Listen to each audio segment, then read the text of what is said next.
DVNZ നിങ്ങൾക്കേവർക്കും സ്വാഗതം. കർത്താവിൻ്റെ വചനം ലോകമെങ്ങും അറിയിക്കാൻ, ലോകത്തിൻ്റെ അതിർത്തികൾ വരെ, അതെ, ന്യൂസിലൻഡ് രാജ്യത്തിൽ ജീവിക്കുന്ന ക്രൈസ്തവ സമൂഹം ഇതാ ഡിവൈൻ വിഷൻ NZ, കർത്താവിൻ്റെ സ്നേഹം, പരസ്പര സാഹോദര്യം, സമാധാനം, അവയെല്ലാം തങ്ങളുടെ ജീവിതത്തിൽ അനുഭവിച്ച് ആ അനുഭവം നിങ്ങളുമായിട്ട് ഇതാ പങ്കുവയ്ക്കുന്നു. കർത്താവിൻ്റെ വചനത്തിന് അധിഷ്ഠിതമായിട്ട് ജീവിച്ച് അതിന് സാക്ഷ്യം നൽകുന്ന, തെറ്റുകളും കുറ്റങ്ങളും എന്തെന്ന് മനസ്സിലാക്കി അതിൽ നിന്നെല്ലാം പിന്മാറി ദൈവം നൽകിയ ആ സ്നേഹത്തിൻ്റെ പരിപാലനയുടെ ആശ്രയത്തിൽ ജീവിച്ച് മുന്നോട്ട് കടന്നു വന്ന കുടുംബങ്ങൾ, വ്യക്തികൾ, അവരുടെ അനുഭവ സാക്ഷ്യങ്ങൾ, നിങ്ങളേവരെയും ഈ പ്രോഗ്രാമുകളിലേക്ക് സ്വാഗതം ചെയ്യുന്നു.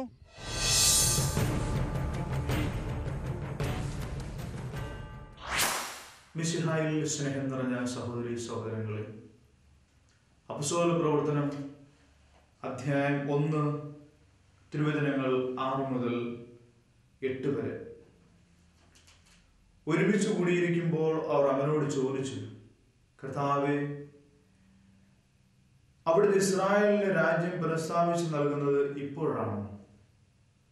അവൻ പറഞ്ഞു, പിതാവ് സ്വന്തം അധികാരത്താൽ നിശ്ചയിച്ച് ഉറപ്പിച്ചിട്ടുള്ള സമയമോ കാലമോ നിങ്ങൾ അറിയേണ്ട കാര്യമില്ല. എന്നാൽ പരിശുദ്ധാത്മാവ് നിങ്ങളുടെ മേൽ വന്നു കഴിയുമ്പോൾ നിങ്ങൾ ശക്തി പ്രാപിക്കും. ജെറൂസലേമിലും യൂദയ മുഴുവനിലും സമരിയായിലും ഭൂമിയുടെ അതിർത്തികൾ വരെയും നിങ്ങൾ എനിക്ക് സാക്ഷികളായിരിക്കുകയും ചെയ്യും. നമ്മുടെ കർത്താവായ മിശിഹായ്ക്ക് സ്തുതി.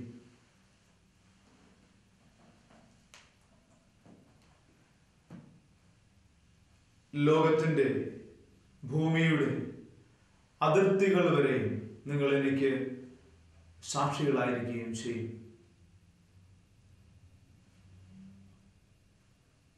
അപ്പോസ്തലന്മാര് ചോദിച്ച ചോദ്യം വളരെ വ്യക്തമായ ഒരു ചോദ്യമാണ്.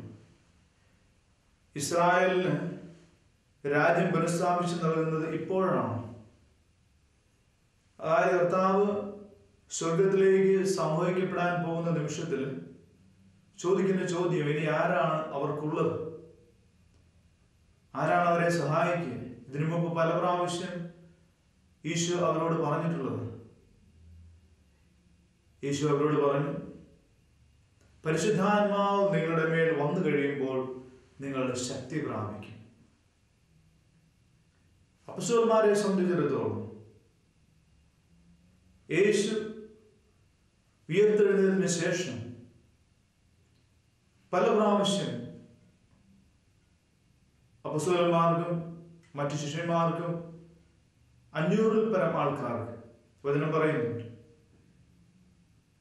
കർത്താവ് പ്രത്യക്ഷപ്പെട്ടു. എന്നിട്ട് പോലും പത്രോസിനും കൂട്ടർക്കും സംശയമാണ്, നീ എന്താണ് ചെയ്യേണ്ടത്? എങ്ങനെയാണ് മുന്നോട്ട് പോകേണ്ടത്? എപ്പോഴാണ് ഈ രാജ്യം സംസ്ഥാപിതമായി തീരുക? 40 ദിവസം കർത്താവ്, ഉദ്ധിതനായ കർത്താവ് അവരുടെ കൂടെ ഉണ്ടായിരുന്നു. എന്നിട്ടും അവരുടെ അവിശ്വാസം, അവരുടെ സംശയം, അവരുടെ കർത്താവ് വീണ്ടും എടുത്തു പറഞ്ഞത്, പരിശുദ്ധാത്മാവ് നിങ്ങളുടെ മേൽ വന്നു കഴിയുമ്പോൾ നിങ്ങൾ ശക്തി പ്രാപിക്കും. എന്നിട്ടോ ജെറൂസലേമിലും യൂദയ മുഴുവനിലും സമരിയായിലും ഭൂമിയുടെ അതിർത്തികൾ വരെയും നിങ്ങൾ എനിക്ക് സാക്ഷികളാണ്. പരിശുദ്ധാത്മാവ് വന്നു കഴിഞ്ഞതിന് ശേഷമാണ് ലോകത്തിന്റെ അതിർത്തികളിലേക്ക് കർത്താവിന്റെ വചനം പ്രഖ്യാപിക്കപ്പെട്ടത്. അതിന്നും വളർന്നുകൊണ്ടിരിക്കുകയാണ്. പരിശുദ്ധാത്മാവ് കടന്നു വന്നപ്പോൾ മാത്രമാണ് അത് സംഭവിച്ചത്. അതുകൊണ്ട് അതിന് തൊട്ടു മുമ്പായിട്ട് കർത്താവ് പറഞ്ഞു, 1-ാം അധ്യായം 5-ാമത്തെ വചനത്തിൽ പറയുകയാണ്, എന്നിൽ നിന്ന് നിങ്ങൾ കേട്ട പിതാവിന്റെ വാഗ്ദാനം കാത്തിരിക്കും. ഇതിനു മുമ്പ് പല പ്രാവശ്യം യേശു ഇവരോട് സംസാരിച്ചതാണ്. പരിശുദ്ധാത്മാവ് കടന്നു വരുന്ന കാര്യം, ആത്മാവ് വന്നു അറിയുമ്പോഴുണ്ടാകുന്ന അനുഭവങ്ങൾ എന്തൊക്കെയാണ് എന്ന് ഇതിനും എത്രയോ പ്രാവശ്യം കർത്താവ് അരുളി ചെയ്തു. പക്ഷെ ഒരു കാര്യം വളരെ വ്യക്തമായിട്ട് കർത്താവ് പറയുന്നുണ്ട് അവരോട്: നിങ്ങൾ കാത്തിരിക്കണം. കാത്തിരിപ്പ്. പരിശുദ്ധാത്മാവിന്റെ നിറവ് ലഭിക്കണമെങ്കിൽ കാത്തിരുന്നേ പറ്റും. അതുകൊണ്ടാണ് 40 ദിവസം കഴിഞ്ഞ് കർത്താവ് സ്വർഗത്തിലേക്ക് സംവഹിക്കപ്പെട്ടു കഴിഞ്ഞപ്പോൾ പരിശുദ്ധ അമ്മ പരിശുദ്ധിമാരെല്ലാം വിളിച്ചുകൂട്ടി. എവിടെയാണോ അപ്പസ്തോലന്മാര് പെസഹ തിരുനാൾ നടത്തിയത്, അന്ത്യത്താഴ വിരുന്ന് നടത്തിയത്, ആ ഊട്ടുശാലയിലേക്ക് മറിയം ശിഷ്യന്മാരെയും എല്ലാം വിളിച്ചുകൊണ്ട് പോവുകയാണ് പ്രാർത്ഥിക്കാനായി. അവർ പ്രാർത്ഥനയിലായിരുന്നപ്പോൾ, ആ ദിവസങ്ങളിൽ മുഴുവൻ പ്രാർത്ഥിച്ചുകൊണ്ടിരുന്നപ്പോൾ അവർക്കറിയാം പരിശുദ്ധാത്മാവിന്റെ നിറവ് സംഭവിച്ചാൽ മാത്രമേ ശക്തി പ്രാപിക്കൂ എന്ന്. അവർ പെന്തക്കോസ്താ ദിനത്തിനായിട്ട് കാത്തിരിക്കുകയായിരുന്നു. പെന്തക്കോസ്താ ദിനം നമുക്കറിയാം അവരെന്താണ് ചെയ്തത്. പെന്തക്കോസ്താ ദിനം അവർ ശക്തിയോടെ പ്രാർത്ഥിച്ചു. അപ്പോസ്തലപ്രവർത്തനം 2-ാം അധ്യായം 1 വചനത്തിൽ നാം കാണുന്നുണ്ട്. പെന്തക്കോസ്താ ദിനം സമാഗതമായപ്പോൾ അവരെല്ലാവരും ഒരുമിച്ച് കൂടിയിരുന്നു. കൊടുങ്കാറ്റടിക്കുന്നത് പോലുള്ള ഒരു ശബ്ദം പെട്ടെന്ന് ആകാശത്തുണ്ടായി. അത് അവർ സമ്മേളിച്ചിരുന്ന വീട് മുഴുവൻ വ്യാപിച്ചു. അഗ്നിജ്വാലകൾ പോലുള്ള നാവുകൾ തങ്ങൾ ഓരോരുത്തരുടെയും മേൽ വന്ന് നിൽക്കുന്നതായി അവർ കണ്ടു. അഗ്നിജ്വാലകൾ പോലുള്ള നാവുകൾ അവരോരോരുത്തരുടെയും മേൽ വന്ന് നിൽക്കുന്നതായി അവർ കണ്ടു. അവരെല്ലാവരും പരിശുദ്ധാത്മാവിനാൽ നിറഞ്ഞു. ഇത് വലിയൊരു അനുഭവമാണ് അപ്പസ്തോലന്മാരെ സംബന്ധിച്ചിടത്തോളം. പരിശുദ്ധ കന്യാമറിയം നമുക്കറിയാം പരിശുദ്ധാത്മാവിനാൽ നിറഞ്ഞവളാണ്. പരിശുദ്ധാത്മാവിനാൽ നിറഞ്ഞ വ്യക്തിക്ക് മാത്രമേ പരിശുദ്ധാത്മാവിനെ സ്വീകരിക്കാനായിട്ട് ഇവരെ ഒരുക്കാൻ സാധിക്കും. പരിശുദ്ധ അമ്മ ആത്മാവിനാൽ നിറഞ്ഞവളായിരുന്നു. അതിനാൽ അവൾക്ക് ഈ അപ്പസ്തോലന്മാരെ ഒരുക്കാൻ സാധിച്ചു. പ്രാർത്ഥിച്ചൊരുക്കുക, നിരന്തരം പ്രാർത്ഥിക്കുക. ആത്മാവിന്റെ വരദാനങ്ങൾ ലഭിക്കണമെങ്കിൽ, ആത്മാവിന്റെ ശക്തി ലഭിക്കണമെങ്കിൽ യേശു എപ്പോഴും പറയുമായിരുന്നു, ഞാൻ നിങ്ങൾക്കൊരു സഹായകനെ അയക്കാം. യോഹന്നാന്റെ സുവിശേഷം 20-ാം അധ്യായം നാം വായിക്കുന്നുണ്ട്. യേശുനാഥൻ മരിച്ചു ഉദ്ധിതനായി ഇവർക്ക് പ്രത്യക്ഷപ്പെട്ടപ്പോഴൊക്കെ പറഞ്ഞൊരു കാര്യം, നിങ്ങൾക്ക് സമാധാനം. കാരണം അവർ ഭയവിഹ്വലരായിരുന്നു. ആ സമാധാനം നൽകിക്കൊണ്ട് യേശു പറയുമ്പോൾ യേശു വീണ്ടും പറയുക, പിതാവ് എന്നെ അയച്ചതുപോലെ ഞാനും നിങ്ങളെ അയക്കുന്നു. ഇത് പറഞ്ഞിട്ട് അവരുടെ മേൽ വിശ്വസിച്ചുകൊണ്ട് അവരോട് അരുളി ചെയ്തു, നിങ്ങൾ പരിശുദ്ധാത്മാവിനെ സ്വീകരിക്കും. യേശു പല പ്രാവശ്യം അവരുടെ ജീവിതത്തിൽ എടുത്തെടുത്ത് പറഞ്ഞ കാര്യങ്ങളാണ്. നിങ്ങൾ പരിശുദ്ധാത്മാവിനെ സ്വീകരിക്കുക, വിശ്വസിച്ചുകൊണ്ട് പറഞ്ഞ് സ്വീകരിക്കുക. അങ്ങനെ പരിശുദ്ധാത്മാവിനെ അവർക്ക് നൽകി. അതിന് പൂർണ്ണത ലഭിച്ചത് പെന്തക്കോസ്താ ദിനം തീനാവുകളുടെ ആ ജ്വാല അവരുടെ ജീവിതത്തിലേക്ക് കടന്നു വന്നപ്പോഴാണ്. യേശു എപ്പോഴും പറയുന്നൊരു കാര്യമുണ്ട്. എന്താണ്? നിങ്ങൾ കാത്തിരിക്കുക, ആത്മാവിനാൽ നിറയാൻ. പ്രിയമുള്ളവരെ, പ്രാർത്ഥിച്ച് കാത്തിരിക്കുക. അനുദിന ജീവിതത്തിൽ ബുദ്ധിമുട്ടുകളും പ്രയാസങ്ങളും ഉണ്ടാകുമ്പോൾ അപ്പസ്തോലന്മാരെ സംബന്ധിച്ചിടത്തോളം യേശു സ്വർഗത്തിലേക്ക് സംഭവിക്കപ്പെടുന്നതിന് മുമ്പ് തന്നെ ഈ ലോകത്തിൽ ബുദ്ധിതനായ ആ കർത്താവ് ഉണ്ടായിരുന്നപ്പോൾ പോലും അവർ ഭയവിഹ്വലരായിരുന്നു. അവർക്ക് ശാന്തിയില്ല, സമാധാനമില്ല, സന്തോഷമില്ല, എന്ത് ചെയ്യണം എന്ന് പോലും അറിയില്ല. കാരണം അത്രമാത്രം അവരുടെ ജീവിതം അസ്വസ്ഥത നിറഞ്ഞതായിരുന്നു. ഈ അസ്വസ്ഥത നിറഞ്ഞ അവരുടെ ജീവിതത്തിലേക്ക് യേശു കടന്നു വന്നിട്ട് പോലും അവർക്ക് സമാധാനം ലഭിച്ചില്ല. അതുകൊണ്ടാണ് യേശു പറയുന്നത്, നിങ്ങൾക്ക് സമാധാനം, ഞാൻ നിങ്ങൾക്ക് സമാധാനം തന്നിട്ട് പോകും. സഹായകൻ വരും, അവൻ നിങ്ങളെ കൂടുതൽ കൂടുതൽ കാര്യങ്ങൾ പറഞ്ഞ് മനസ്സിലാക്കി തരും. യോഹന്നാന്റെ സുവിശേഷം 14-ാം അധ്യായം 26-ാമത്തെ വചനത്തിൽ നാം വായിക്കുന്നുണ്ട്, എന്റെ നാമത്തിൽ പിതാവ് അയക്കുന്ന സഹായകനായ പരിശുദ്ധാത്മാവ് എല്ലാ കാര്യങ്ങളും നിങ്ങളെ പഠിപ്പിക്കുകയും നിങ്ങളോട് പറഞ്ഞിട്ടുള്ളതെല്ലാം നിങ്ങളെ അനുസ്മരിപ്പിക്കുകയും ചെയ്യും. അപ്പോൾ യേശു എന്തെല്ലാം കാര്യങ്ങൾ പഠിപ്പിച്ചുവോ, യേശു എന്തെല്ലാം കാര്യങ്ങൾ പറഞ്ഞുവോ, ആ പറഞ്ഞ കാര്യങ്ങളെല്ലാം സഹായനായ പരിശുദ്ധാത്മാവ് കടന്നു വരുമ്പോൾ എല്ലാ കാര്യവും നിങ്ങളെ പഠിപ്പിക്കും, ഞാൻ നിങ്ങളോട് കൽപ്പിച്ചുള്ളതെല്ലാം നിങ്ങൾ അനുസ്മരിപ്പിക്കുകയും ചെയ്യും. അതാ പരിശുദ്ധാത്മാവ് ചെയ്യും. അതുകൊണ്ടാണ് ആത്മാവിന്റെ നിറവിൽ നമ്മുടെ ജീവിതം മുന്നോട്ട് കടന്നു പോകുമ്പോൾ തീർച്ചയായും അവിടെയെല്ലാം യേശു പറഞ്ഞ കാര്യങ്ങൾ നടപ്പിലാകും. പ്രിയമുള്ളവരെ, അതുകൊണ്ടാണ് യേശു വീണ്ടും പറഞ്ഞത് 16-ാം അധ്യായത്തിൽ 13-ാമത്തെ വചനത്തിൽ പറയുകയാണ്, സത്യാത്മാവ് വരുമ്പോൾ നിങ്ങളെ സത്യത്തിന്റെ പൂർണ്ണതയിലേക്ക് നയിക്കും. അവൻ സ്വമേധയാ ആയിരിക്കുകയല്ല സംസാരിക്കുന്നത്, അവൻ കേൾക്കുന്നത് മാത്രം സംസാരിക്കും. വരാനിരിക്കുന്ന കാര്യങ്ങൾ അവൻ നിങ്ങളെ അറിയിക്കും. ഇപ്പൊ സത്യാത്മാവ് കടന്നു വരുമ്പോൾ സത്യത്തിന്റെ പൂർണ്ണത, ആ പൂർണ്ണതയിലേക്ക് നമ്മെ നയിക്കും. അപ്പൊ അതുകൊണ്ട് അവൻ സ്വമേധയല്ല സംസാരിക്കുന്നത്, പിന്നെന്താണ്? അവൻ കേൾക്കുന്നത് മാത്രം സംസാരിക്കും. അപ്പൊ പരിശുദ്ധാത്മാവ് കടന്നു വരുമ്പോൾ, സത്യാത്മാവ് കടന്നു വരുമ്പോൾ നമ്മുടെ ജീവിതത്തിൽ സത്യത്തിന്റെ പൂർണ്ണതയിലേക്ക് നമ്മെ നയിക്കുകയാണ് ചെയ്യുക. ആ സത്യത്തിന്റെ പൂർണ്ണത ഓരോ ദിവസവും നമ്മുടെ എല്ലാം ജീവിതത്തിൽ നമുക്ക് കാണാൻ സാധിക്കും. കടന്നു വരിക മാത്രമല്ല, ആത്മാവിന്റെ നിറവ് അനുഭവിക്കാൻ നമുക്ക് സാധിക്കും. പ്രിയമുള്ളവരെ, അതിനായിട്ട് നമുക്ക് പ്രാർത്ഥിക്കാം.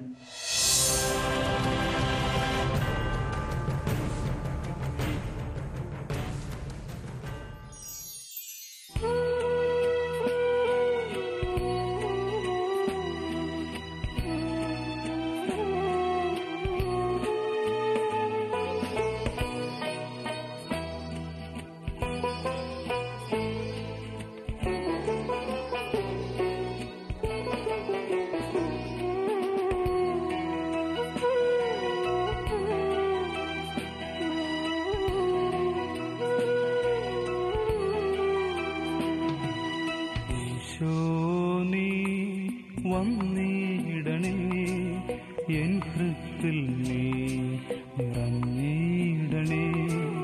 ഈശോ നീ വന്നിടണേ എൻ ഹൃത്തിൽ നീ നിറഞ്ഞിടണേ.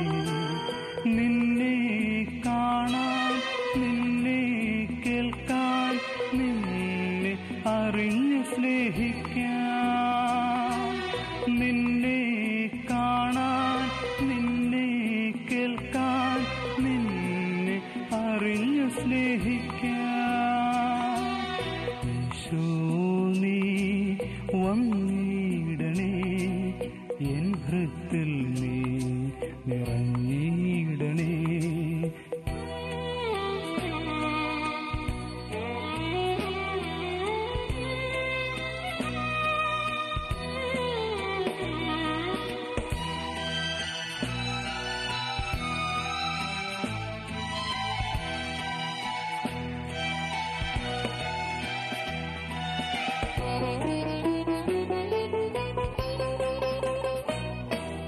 അപ്പത്തിൻ രൂപത്തിൽ നീ എന്നും അൾത്താരയിൽ എഴുന്നള്ളുന്നു. അപ്പത്തിൻ രൂപത്തിൽ നീ എന്നും എഴുന്നള്ളുന്നു. സ്നേഹം മാത്രം നൽകാനായി അണയുന്ന യേശു നീ വന്നിടണേ. സ്നേഹം മാത്രം നൽകാനായി അണയുന്ന യേശു നീ വന്നിടണേ. യേശു നീ വന്നിടണേ. എൻ ഹൃത്തിൽ നീ നിറഞ്ഞിടണേ. നിന്നെ കാണാൻ, നിന്നെ കേൾക്കാൻ, നിന്നെ അറിഞ്ഞു സ്നേഹിക്കാൻ. നിന്നെ കാണാൻ, നിന്നെ കേൾക്കാൻ, നിന്നെ അറിഞ്ഞു സ്നേഹിക്കാൻ. യേശോ നീ വന്നിടണേ. എൻ ഹൃത്തിൽ നീ നിറഞ്ഞിടണേ.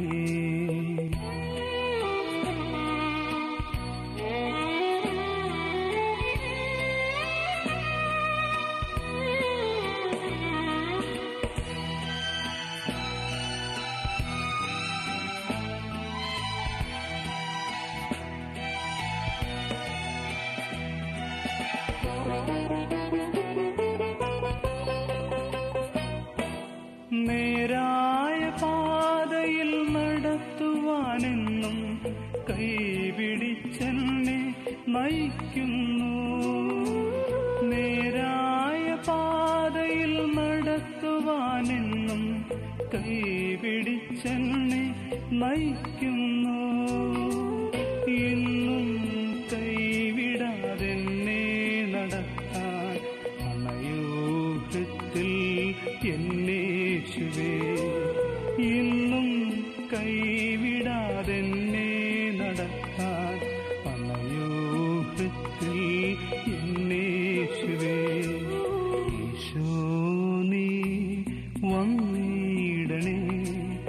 എൻ ഹൃത്തിൽ നീ നിറഞ്ഞിടണേ. നിന്നെ കാണാൻ, നിന്നെ കേൾക്കാൻ, നിന്നെ അറിഞ്ഞു സ്നേഹിക്കാൻ. നിന്നെ കാണാൻ, നിന്നെ കേൾക്കാൻ, നിന്നെ അറിഞ്ഞു സ്നേഹിക്കാൻ. യേശോ നീ വന്നിടണേ.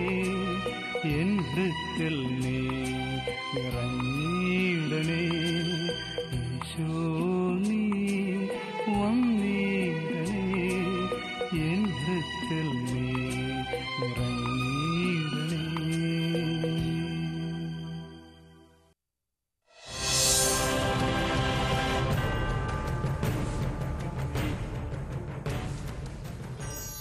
Welcome to family New Zealand. ഇന്ന് നമ്മളോടൊപ്പം ഉള്ളത് ഡോക്ടർ അരുൺ ഏലിയാസും കുടുംബവുമാണ്. 13 വർഷങ്ങൾക്ക് മുമ്പ് ഒരു വിദ്യാർത്ഥിയായി ന്യൂസിലൻഡിലെത്തിയ അരുൺ സാർ ഇന്ന് വെല്ലിംഗ്ടണിലെ വിക്ടോറിയ യൂണിവേഴ്സിറ്റിയിൽ MBA ഡയറക്ടറാണ്.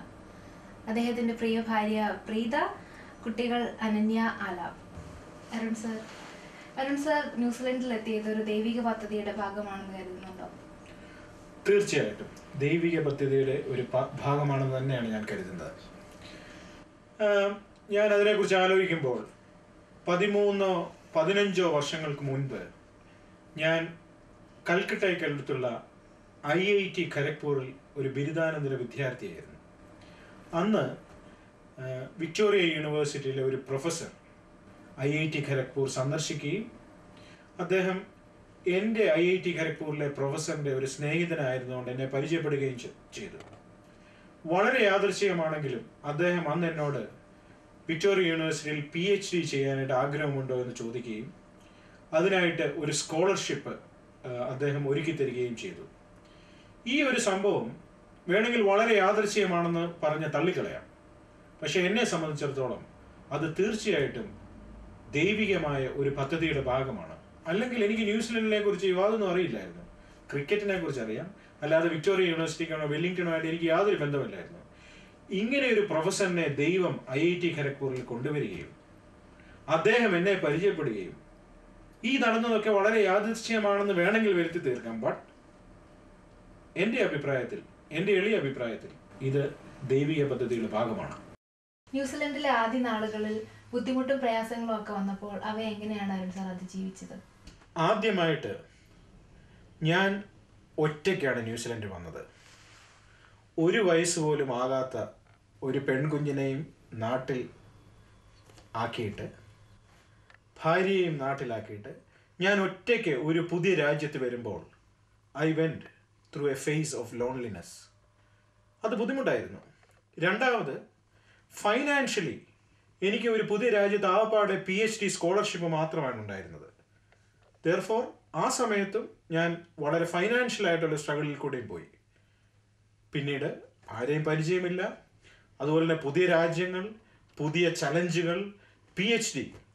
ഞാൻ ഉദ്ദേശിച്ചതിലൊക്കെ വളരെ ക്വാളിറ്റി വൈസ് വളരെ സ്റ്റാൻഡേർഡുള്ള ഡിമാൻഡിങ് ഒരു വർക്കാണ് എനിക്ക് ആദ്യം എൻ്റെ PhD സൂപ്പർവൈസർ വന്നത്. ഇതെല്ലാം കൂടി വന്നപ്പോൾ I went through a very big struggle initially. അങ്ങനെയൊക്കെയുള്ള അവസരങ്ങളിൽ ഞാൻ ചെയ്തത് സ്പിരിച്വലായിട്ട് ദൈവികമായ കാര്യങ്ങളിൽ ദൈവത്തോട് കൂടുതൽ അടുക്കുവാനായിട്ടുള്ളൊരു ശ്രമമാണ് ഞാൻ നടത്തിയത്. പ്രത്യേകിച്ച് എനിക്ക് 1-2 കാര്യങ്ങളുടെയും ആളുകളുടെയും പേരുകൾ പറയാൻ എനിക്കുണ്ട്. ഒന്ന്, ആദ്യം ഞാനിവിടെ വന്നപ്പോൾ ഒരച്ഛൻ, ഒരു ന്യൂസിലൻഡുകാരനായ ഒരു കീവി അച്ഛൻ എന്നെ വളരെ സഹായിച്ചു. അദ്ദേഹത്തിൻ്റെ പേര് റെവറൻഡ് മൈക്കിൾ ബ്ലെയിൻ എന്നാണ്. അദ്ദേഹം എന്നെ വളരെ ആത്മാർത്ഥമായിട്ട് സഹായിക്കുകയും ഫൈനാൻഷ്യലി ഒക്കെ എനിക്ക് ബുദ്ധിമുട്ട് വന്നപ്പോൾ അദ്ദേഹത്തിൻ്റെ കൂടെ താമസിക്കുവാൻ, അദ്ദേഹത്തിൻ്റെ പാസനേജിൽ എന്നെ താമസിക്കുവാൻ വരെ ക്ഷണിച്ചു. ഞാൻ ഓൾമോസ്റ്റ് ഒരു 3-4 മാസം അദ്ദേഹത്തിൻ്റെ കൂടെ താമസിച്ചു. അതുപോലെ തന്നെ ചില ഇൻഡിവിജ്വൽസ് എന്നെ സഹായിച്ചു. ഞാൻ ഇപ്പോഴും ഓർക്കുന്നു, ഒരു റോസ്മേരി ജെമീസൺ എന്ന് പറഞ്ഞ ആ പള്ളി വരുന്ന ഒരു സ്ത്രീ ഉണ്ടായിരുന്നു. അവരെന്നെ അവരുടെ കാറിൽ സൂപ്പർ മാർക്കറ്റിൽ കൊണ്ടുപോവുകയും അവർ ഈ എല്ലാ കാര്യങ്ങളും സഹായിക്കുകയും ചെയ്ത അവസരങ്ങളുണ്ടായിരുന്നു.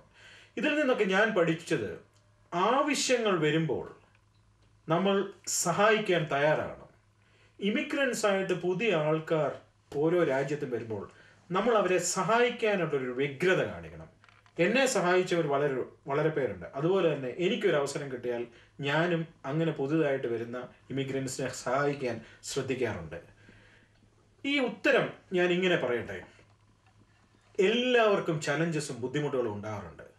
പക്ഷെ ആ സമയത്തൊക്കെ ആത്മാർത്ഥമായി, സിൻസിയറായി ദൈവിക കാര്യങ്ങൾ കൂടുതൽ അടുക്കുവാനും പള്ളിയോടും ഫെലോഷിപ്പുകളിനോടും ഒക്കെ കൂടുതൽ അടുക്കുവാനും ശ്രമിച്ചാൽ നമുക്ക് നല്ല ഒരു പീസ്ഫുൾ ആയിട്ട് ഈ ഒരു ഘട്ടത്തിൽ കൂടി ആ ഘട്ടത്തിനെ അതിജീവിക്കാൻ സാധിക്കുമെന്നാണ് ഞാൻ വിശ്വസിക്കുന്നത്. അരുൺ സാറ് ന്യൂസിലൻഡിലായിരുന്ന സമയത്ത് ചേച്ചിയും കുട്ടിയും നാട്ടിൽ തനിച്ചായിരുന്നു.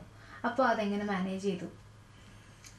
അരുൺ പോയപ്പോൾ ആദ്യമായിട്ടാണ് ഞങ്ങൾ പിരിഞ്ഞു നിൽക്കുന്നത്. അങ്ങനെ പിന്നെ പോയപ്പം ഒരു പുതിയ രാജ്യത്ത് പോകുമായിരുന്നു. അവിടെ ഞങ്ങൾക്ക് ആരെയും അറിയത്തില്ല, പ്രത്യേകിച്ച് മലയാളികളെ. ഈ ഒരു സാറിനെ മാത്രമേ അറിയൂ, ഈ പ്രൊഫസറിനെ മാത്രമേ അറിയത്തുള്ളായിരുന്നു. ഞങ്ങൾക്ക് 2 പേർക്കും ശരിക്കും പറഞ്ഞാൽ ഭയങ്കര വിഷമമായിരുന്നു. കുഞ്ഞിനെ ഇട്ടിട്ട് പോകുന്നു, എന്നെ ഇട്ടിട്ട് പോകുന്നു, എനിക്ക് പോകാമോ എന്നറിയത്തില്ല ആ പുതിയ രാജ്യത്ത്. പിന്നെ അവിടെ ചെന്നാൽ എങ്ങനെ ഭക്ഷണമൊക്കെ എങ്ങനെ കിട്ടും, നമ്മുടെ നാടൻ ഭക്ഷണങ്ങൾ കിട്ടുമോ ഇല്ലയോ എന്നൊന്നും എനിക്കറിയത്തില്ലായിരുന്നു. ആകെയുള്ള ഒരു കോണ്ടാക്റ്റ് എന്ന് പറയുന്നത് ഞങ്ങൾ ഫോൺ ചെയ്യുമായിരുന്നു, പിന്നെ ഇമെയിൽ അയക്കുമായിരുന്നു. അന്ന് നമ്മുടെ വീടുകളിലൊന്നും ഈ കമ്പ്യൂട്ടറും ഇൻ്റർനെറ്റ് കണക്ഷനും ഒന്നുമില്ല. ഞാനൊരു ഈ കമ്പ്യൂട്ടർ സെൻറ്ററിൽ പോയിട്ട് അവിടുന്ന് ഞങ്ങൾ ഇങ്ങനെ ഇമെയിൽ അയക്കും. ചില സമയത്ത് ഞാൻ അവിടെ ചെല്ലുമ്പോൾ അവരുടെ ഇത് വർക്ക് ചെയ്യത്തില്ലെങ്കിൽ, നെറ്റ്വർക്ക് വർക്ക് ചെയ്യുന്നില്ലെങ്കിൽ ഞാൻ അവരുടെ എല്ലാം മെസ്സേജ് കൊടുത്തിട്ട് പോകും. ചിലപ്പോൾ ഞാൻ ഉദ്ദേശിക്കുന്ന കാര്യങ്ങളല്ലായിരിക്കും അവർ മെയിൽ ചെയ്യുന്നത്. അങ്ങനെയൊക്കെയായിരുന്നു. പക്ഷേ അതിനകത്തെല്ലാം എനിക്ക് ഒരു വിശ്വാസം ഉണ്ടായിരുന്നു, ഇന്നല്ലെങ്കിൽ നാളെ ദൈവം എന്നെയും എൻ്റെ മോളെയും ന്യൂസിലൻഡിൽ കൊണ്ടുവരുമെന്നുള്ളത്.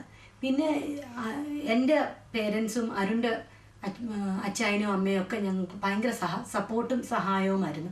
അവർക്ക് എല്ലാം ഉറച്ച വിശ്വാസം ഉണ്ടായിരുന്നു, ഇന്നല്ലെങ്കിൽ നാളെ ഒരു ദിവസം ഞങ്ങൾക്ക് ന്യൂസിലൻഡിൽ പോകാം. അങ്ങനെ 4 മാസം കഴിഞ്ഞപ്പോൾ ഞങ്ങൾക്ക് ഇവിടെ ന്യൂസിലൻഡിൽ വരാൻ പറ്റി. നമ്മുടെ നാട്ടിലെ സാഹചര്യങ്ങളിൽ നിന്ന് തികച്ചും വ്യത്യസ്തമായ ഇവിടെ കുട്ടികളെ ദൈവസ്നേഹത്തിൽ വളർത്തുന്നതിനെ പറ്റി എന്താണ് പ്രീത ചേച്ചിക്ക് പറയാനുള്ളത്? നമ്മുടെ നാട്ടിലെ പോലെ എന്നും കുടുംബ പ്രാർത്ഥന നടത്താറുണ്ട്. കുടുംബ പ്രാർത്ഥനയെ 2 പിള്ളേരെ ആക്റ്റീവ്ലി പാർട്ടിസിപ്പേറ്റ് ചെയ്യിപ്പിക്കാറുണ്ട്. അവർ എന്നും ഒരു മെമ്മറി ബൈബിളിലെ ഒരു വേഴ്സോ അല്ലെങ്കിൽ ബൈബിളോ വായിക്കുക, പിന്നെ അവരെ കൊണ്ട് പ്രാർത്ഥിപ്പിക്കുകയും ചെയ്യാറുണ്ട്. പിന്നെ ഞങ്ങൾ ഇവിടുത്തെ ആദ്യകാലത്ത് ഞങ്ങൾ വന്നപ്പോൾ ഇവിടെ മലയാളം പള്ളികളും ഒന്നും ഇല്ലായിരുന്നു. അന്ന് ഞങ്ങൾ ഇംഗ്ലീഷ് പള്ളിയിലായിരുന്നു പോകുന്നത്. ഇംഗ്ലീഷ് സൺഡേ സ്കൂളിൽ പിള്ളേരെ വിടുമായിരുന്നു. പക്ഷെ പിന്നെ ഞങ്ങൾക്ക് തോന്നി ഒരു ഇന്ത്യൻ നമ്മുടെ മലയാളത്തിലുള്ള ഒരു സൺഡേ സ്കൂൾ നടത്തണമെന്ന്. അങ്ങനെ ഞങ്ങൾ ഒരു സൺഡേ സ്കൂൾ തുടങ്ങി. അതിനകത്ത് ഞങ്ങളുടെ മക്കളും ബാക്കിയുള്ള പിള്ളേരും എല്ലാം ഇവിടെ ഉള്ള മലയാളി കുറേ പിള്ളേർ വരാറുണ്ട്. പിന്നെ ഞങ്ങൾ രണ്ടുപേരും സൺഡേ സ്കൂളിൽ പഠിപ്പിക്കുക. ഇത് ഇങ്ങനെയൊക്കെയാണ് ഞങ്ങൾ നമ്മുടെ നാടൻ രീതിയിൽ പിള്ളേരെ വളർത്താൻ നോക്കുന്നത്. ഇനി അനന്യയുടെ ആലാപിന്റെ അടുത്തൊരു ചോദ്യം ചോദിക്കട്ടെ. നിങ്ങൾക്ക് ബൈബിളിൽ ഏറ്റവും ഇഷ്ടപ്പെട്ട ഒരു ക്യാരക്ടർ ആരാണ്? It's David because he's like really interested in music. I also like David because he obeys God in every way, but he also has made mistakes. An example is in David and Bathsheba. He disobeyed God, and but he prayed back to God for forgiveness, and God forgave him. And I like the story because it shows how human beings are imperfect, but with the help of God, anything is possible. എൻ്റെ Moses ഇങ്ങനെ ഇസ്രായേലിറ്റ്സ് ഈജിപ്തിലായിരുന്നു. അപ്പം he took them out of Egypt back to Israel and helped them to get out of the clutches of the Pharaoh, and how he got God's guidance to break the Red Sea in half and help them from getting captured again, and how the quail bird and the bread had come, and it just, I don't know how, but like I found out that he just he shows that you can do anything with God. If you just pray to God, he will be with you and he will help you. അപ്പോൾ Arun sir, ഇതുവരെയുള്ള ജീവിതത്തിൽ ദൈവം നിങ്ങൾക്ക് നൽകിയ ദാനങ്ങളും സമ്മാനങ്ങളും എന്തൊക്കെയാണെന്ന് പറയാമോ? ഏറ്റവും വലിയ ദാനങ്ങൾ ജീവിതത്തിൽ തന്ന എൻ്റെ ഈ 2 കുട്ടികളാണ്, അനന്യയും ആലാപും. ഞങ്ങളെ പ്രീതി എന്നെ സംബന്ധിച്ച് അവരാണ് ഞങ്ങളെ സംബന്ധിച്ചിടത്തോളം ഏറ്റവും വലിയ ദൈവം തന്ന ദാനങ്ങൾ. പക്ഷെ ഒരു കാര്യം കൂടി ഞാൻ ന്യൂസിലൻഡിൽ വന്നു കഴിഞ്ഞിട്ടുള്ള ഒരു പ്രത്യേക അനുഭവം കൂടെ പറയാൻ ഞാൻ ആഗ്രഹിക്കുകയാണ്. ഞാൻ മുമ്പേ പറഞ്ഞ പോലെ ഇവിടെ ഒരു വിദ്യാർത്ഥിയായിട്ട് മാത്രം വന്ന ഒരു മനുഷ്യനാണ് ഞാൻ. ഒരു സ്കോളർഷിപ്പ് വിദ്യാർത്ഥിയായിട്ട് ഇവിടെ 13 വർഷങ്ങൾക്ക് മുമ്പ് ന്യൂസിലൻഡിൽ വന്നു. ദൈവം അനുഗ്രഹിച്ചു. ഇവിടെ പിന്നെ ഒരു ലെക്ചറായി, സീനിയർ ലെക്ചറായി, പിന്നെ MBA പ്രോഗ്രാമിൻ്റെ വിക്ടോറിയ യൂണിവേഴ്സിറ്റി ഡയറക്ടർ ആകാനായിട്ട് ദൈവം സഹായിച്ചു. അതൊരു വലിയ അനുഗ്രഹമായിട്ടാണ് ഞാൻ കാണുന്നത്. ഈ MBAയുടെ ഈ ഇൻ്റർവ്യൂ നടക്കുമ്പോൾ ഈ കീവീസ് ആയിട്ടുള്ള ന്യൂസിലൻഡ് ആയിട്ടുള്ള വളരെ കാൻഡിഡേറ്റ്സ്, വേറെ നല്ല കാൻഡിഡേറ്റ്സ് ഉണ്ടായിരുന്നു. ഇവരൊക്കെ ഒന്നും കൊടുക്കാതെ എനിക്ക് എന്തിനാണ് തന്നെന്നുള്ള ദൈവത്തിന് മാത്രമേ അറിയുള്ളൂ. പക്ഷെ ഞാൻ ഒരു കാര്യം ഇതിൽ നിന്ന് പറയാൻ ആഗ്രഹിക്കുന്നു. ഈ ആർട്ടിഫിഷ്യലായിട്ട് നമ്മളൊന്നും കാണിക്കേണ്ട കാര്യമില്ല. നാച്ചുറലായിട്ടുള്ള കാര്യങ്ങളാണ് ചെയ്യേണ്ടത്. പലപ്പോഴും പുറം രാജ്യങ്ങൾ വരുമ്പോൾ നമ്മൾ ഈ കൾച്ചറിനെയൊക്കെ ആർട്ടിഫിഷ്യലായിട്ട് അഡോപ്റ്റ് ചെയ്യാൻ, നമ്മുടെ ആക്സെൻറ്റ് തന്നെ മാറ്റാൻ, മലയാളി അല്ല എന്ന് വരുത്തി തീർക്കാനൊക്കെ ചെയ്യുന്ന ഒരു ശ്രമമാണ്. അതിനൊന്നും ആവശ്യമില്ല. അതിനകത്തൊന്നും അർത്ഥമില്ലാത്ത കാര്യങ്ങളാണ്. ദൈവത്തിൽ ആശ്രയിക്കുക, സിൻസിയർ ആയിരിക്കുക. അങ്ങനെയുള്ള കാര്യങ്ങൾ കൊണ്ട് ദൈവം നമ്മളെ അനുഗ്രഹിക്കും.